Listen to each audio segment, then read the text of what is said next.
と、この強制連行、いわゆる強制連行というものが、実際に行われたのかどうか、そしてまた、その方々が、徴用された方々が帰国できなかった、自分のふるさとに帰れなかった、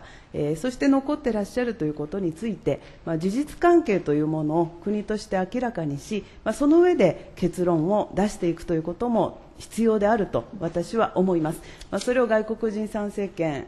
付与のですね、根拠とされる閣僚が複数いらっしゃる。また総理も日韓併合100年ということをおっしゃっている。そういった、事実がある限りは、この、歴史的な経緯、これを解明していくということも大事だと思っております。で、今日委員の皆様に、また答弁席の皆様にもお配りをしているかと思いますが、先日、外務省から頂戴したんですけれども、昭和35年2月、外務省発表集第10号というものが、お手元にあるかと思います。少し長いんですけれども、読み上げさせていただきます。第二次世界大戦中、内地に渡来した朝鮮人、したがってまた、現在日本に居住している朝鮮人の大部分は、日本政府が強制的に労働させるために連れてきたものであるというような、誤解や中傷が世間の一部に行われているが、右は事実に反する、実情は次の通りであるということで、次の事項を挙げています。1939年末現在、日本内地に居住していた朝鮮人の総数は約100万人であったが、1945年、終戦直前にはその数は約200万人に達していた。そしてこの間に増加した約100万人のうち、約70万人は、自ら内地に職を求めてきた個別渡航と出生による自然増加によるのであり、残りの30万人の大部分は、鉱工業、土木事業等による募集に応じて自由契約に基づき内地に渡来したものであり、国民徴用令により導入されたいわゆる徴用労務者の数はごく小部分である。しかして彼らに対しては当時所定の賃金等が支払われている。元来、国民徴用令は朝鮮人のみに限らず、日本国民全体を対象としたものであり、日本内地ではすでに1939年7月に施行されたが、朝鮮への適用はできる限り差し控え、ようやく1944年9月に至って初めて朝鮮から内地に送り出される労務者について実施された。かくていわゆる朝鮮人徴用労働者が導入されたのは1944年9月から1945年3月までの短期間であった。1945年3月以降はこの往復する便が途絶していたということで、導入が事実上困難であったということも書かれております。で、続いて、終戦後、在日朝鮮人の約 75% が朝鮮に引き上げたが、その帰還状況を段階的に見ると次の通りである。ということで、次の事項を挙げております。まず、1945年8月から1946年3月までの間に、帰国を希望する朝鮮人は、日本政府の配線によって約90万人、個別的引き上げで約50万人、合計約140万人が朝鮮に引き上げた。右引き上げにあたっては、復員軍人、軍属及び動員労務者等は特に優先的便宜が与えられた。次いで日本政府は連合国最高司令官の指令に基づき、1946年3月には残留朝鮮人全員約65万人について帰還希望者の有無を調査し、その結果、帰還希望者は約50万人ということであったが、実際に朝鮮へ引き上げたものは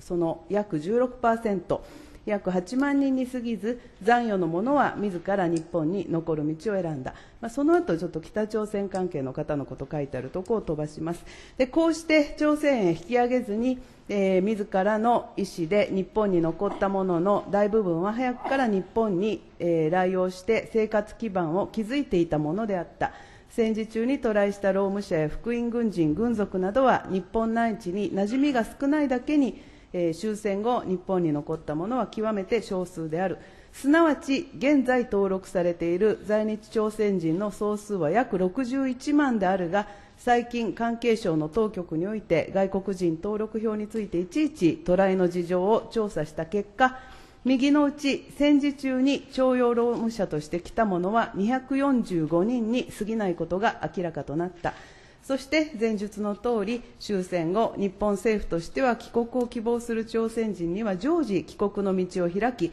現に帰国した者が多数ある次第であって、現在日本に居住している者は前期245人を含み、皆自分の自由意思によって日本にとどまった者、また日本生まれの者である。したがって現在、日本政府が本人の意思に反して日本にとどめているような朝鮮人は、犯罪者を除き1名もいない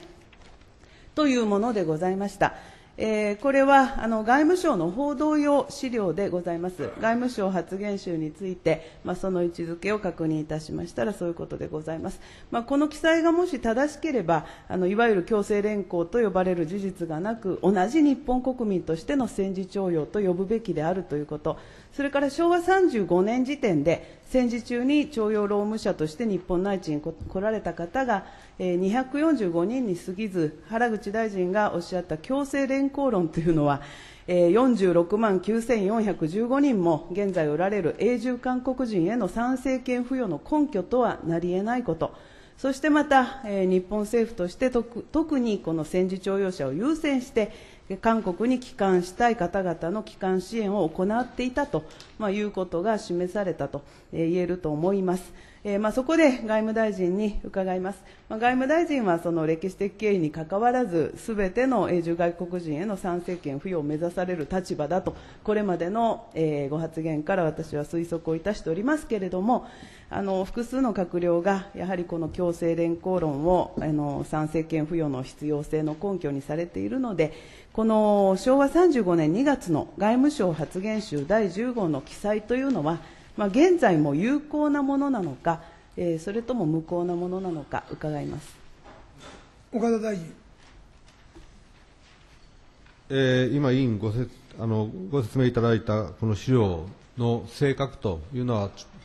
ちょっと今、急に聞かれても私、把握しておりませんので、分かりません。外務省発表集第10号と書いてありますので、外務省が関与した資料であることは間違いないというふうに思いますが、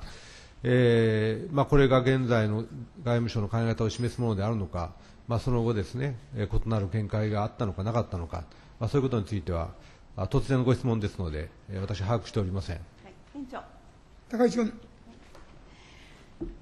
これは日本の名誉や国益に関わることでございます。この外国人参政権の問題だけではなくて、やはり、過去の経緯というもので事実関係がどうだったのか、当時の調査ではこうであったけれども、それが間違ってたのか間違ってないのか、こういったことっていうのは、これからもさまざまな局面で国益に関わってくることだと思いますので、資料の請求をさせてください。こ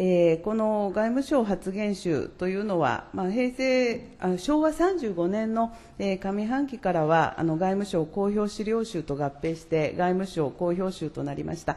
発行元は外務省文化情報局でございます。昭和59年から発行元が外務省大臣官房報道官に移りまして、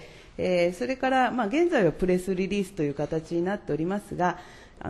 の外務省発表集の、記事資料とも書いてございますが、これは外務省としての正式発表のうち、外務報道官としての公式見解等を表明する場合、および外務省より正式発表を行うものという位置づけであると、理解をいたしております。昨日の夕方からも外務省の方に問い合わせをいたしましたし、また外務省のお答え、この資料の位置づけということに関する、お答えとともに国会図書館にも確認をいたしましたので、今の私が申し上げた位置づけは間違っていないと思います。もしもその後、この政府としての調査内容、また見解というものに変更があるのであれば、またこれは重要なことでございますので、ぜひとも資料の提出をお願いしたいんですが、いかがでしょうか。岡田大臣。先ほど言いましたように、突然のお尋ねでありますので、この場でお答えすることはできませんが、その後ですね、これに類するもの、あるいはこれと異なるもの、そういうものがあるのかどうか調べてご返事したいと思います。高市君。どうもありがとうございます。それでは調べていただいて、もしこれと全く異なる見解を発表されていたり、修正されていた場合には、お知らせをいただきたいと思います。私は当時ですね、帰国したかったけれども、日本政府が、帰国の希望を聞いたりいろいろしたけれども、やむない事情があってどうしても帰国できなかったと、しかし今は帰国をしたいという方がいらっしゃるんであれば、日本の参政権を付与するよりは政府として帰国支援を行うのが筋だと思っております。